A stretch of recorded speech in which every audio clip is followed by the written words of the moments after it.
3분 묵상. 하나님 앞에 뻔뻔한 게 믿음입니다. 여러분이 만약에 살인을 하고 간음을 한 것이 세상 모든 사람들에게 다 알려졌다면 다시 예전처럼 살아갈 수 있을까요? 다시 하나님과 친밀한 관계 속에 거할 수 있을까요? 하나님의 용서는 믿겠지만 하나님께서 예전처럼 나를 사랑하신다고 확신을 가질 수 있을까요? 쉽지 않을 겁니다. 하지만 다윗은 그런 상황 속에서 다시 일어났습니다. 간음을 하고 살인 교사를 한 것이 이스라엘 모든 백성들이 다 알게 되었습니다.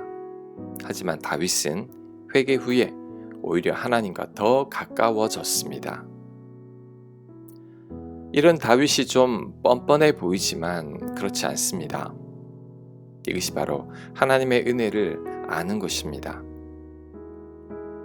자신의 죄를 덮는 하나님의 은혜를 깨달은 거죠.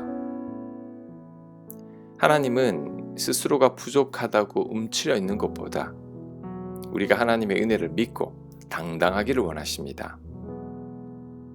다윗은 극악한 죄를 지었지만 하나님의 은혜를 의지하여 다시 일어선 사람이죠.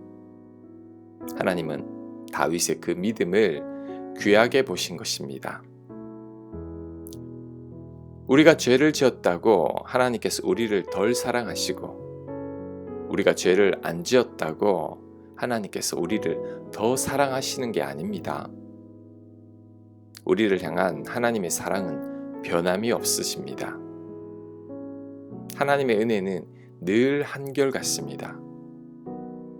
그래서 믿음이란 못난 나를 바라보는 게 아닙니다.